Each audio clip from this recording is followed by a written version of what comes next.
सबसे पहले तो आज लखनऊ की धरती पे आप सभी का स्वागत है, हार्दिक अभिनंदन है, क्योंकि आज हम एक ऐसे शो का हिस्सा बन रहे हैं। रियली में डॉक्यूमेंट्री दिल को छू जाने वाली थी और बहुत सारे लोग रोए भी होंगे। तो मैं ज़रूर चाहूँगी आज हमारे main of the main recognition जिनकी हुई है संजय कुमार सर के लिए भी ज़ोरदार तालियां हो जाएं, जिनकी सक्सेस जर्नी के अचीवमेंट के हिस्सा हम सभी लोग बन रहे हैं।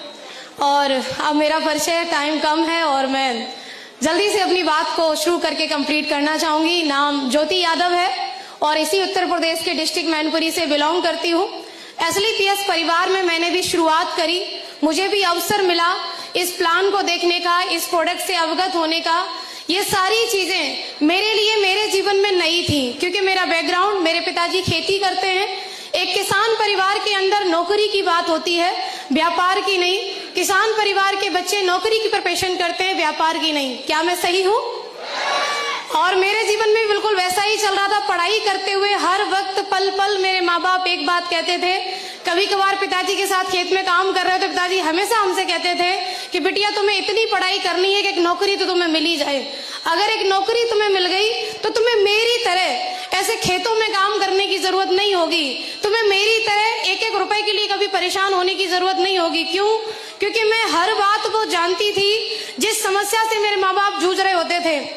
कभी स्कूल की फीस को लेकर के, तो कभी मेरी ट्यूशन फीस को लेकर के। अब मैं क्या कह दूं, इससे बड़ी कोई बात नहीं होगी। जब बच्चे अपनी रिश्तेदारी में जाते हैं तो उनके कपड़े अलग होते हैं, उनके जूते अलग होते हैं। कई बार मेरे जीवन में ऐसा रहा कि मैं किसी रिश्तेदारी में गई तो मैं वो स्कूल वाली जूती पहन के जाया करती थी, क्योंकि इतने रुपए नहीं होते थे कि स्कूल के अलग और रिश्तेदारियों के लिए अलग हमारे लिए शूज लिए जाएं, अलग कपड़े लिए जाएं। लेकिन मैं कहती हूँ कि मेरे माँ बाप का भी धन्यवाद, जो हमेशा मुझे उस खेती से ऊपर के जीवन के लिए प्रेरित करते थे। लेकिन होता तो वही है जो मंजूर खुदा होता है। बात सही है। ईश्वर की कुछ और ही इच्छा थी, उस परमात्मा परवरदिगार की कुछ और ही इच्छा थी, और मेरे जीवन के अंदर ये प्लेटफॉर्म आया और मैंने स्वीकार किया। मेरे पास कोई जॉब नाम की चीज नहीं थी, मेरे पास आमदनी के नाम पर कोई सोर्स ऑफ इनकम नहीं थी। मैंने 1 रुपया भी कभी इस डायरेक्ट सेलिंग इंडस्ट्री के पहले नहीं कमाया। मैंने ज्वाइन किया, पूरे विश्वास के साथ ज्वाइन किया और शुरुआत हो गई बिजनेस की। प्रोडक्ट लेने के बाद सबसे अच्छी बात मेरे जीवन के अंदर जो रही वो ये कि मेरी मम्मी को अच्छे रिजल्ट आए, मेरे मम्मी को अच्छे परिणाम आए। उनकी जो कलाई की हड्डी बढ़ रही थी उसमें अच्छे रिजल्ट के बाद हम लोगों को बताना शुरू कर दिए, लोगों को अवेयरनेस देना शुरू कर दिए। और हमारी जानकारी में लोग कैसे होंगे, जैसे हम वैसे हमारे लोग। यस और नो? हमारे लोग भी थे खेती बाड़ी करने वाले, हमारे लोग भी थे जिनकी संकुचित सोच थी, हमारे लोग भी वही थे जो नौकरी के लिए जीवन जी रहे थे, ना कि व्यापार के लिए।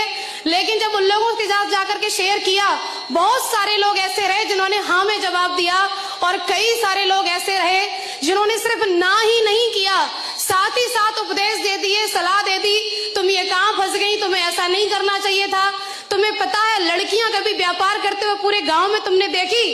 कोई लड़की इस बिजनेस में सफल होते हुए देखी? कई सारी बातें उनकी होती थी, शहर की होती तो शायद कर लेती, तुम शहर में पड़ी बड़ी होती तो शायद तुम्हें ये काम कर जाती, तुम सफल हो जाती। जो भी चीजें रही, मैं कहूंगी इन सारी चीजों में धन्यवाद मेरे अपलाइन का। एक बार जोरदार तालियां मेरे सभी फ्रंट ऑफ लाइन में बैठे मेरे मेंटर्स का, मेरे अपलाइनों का।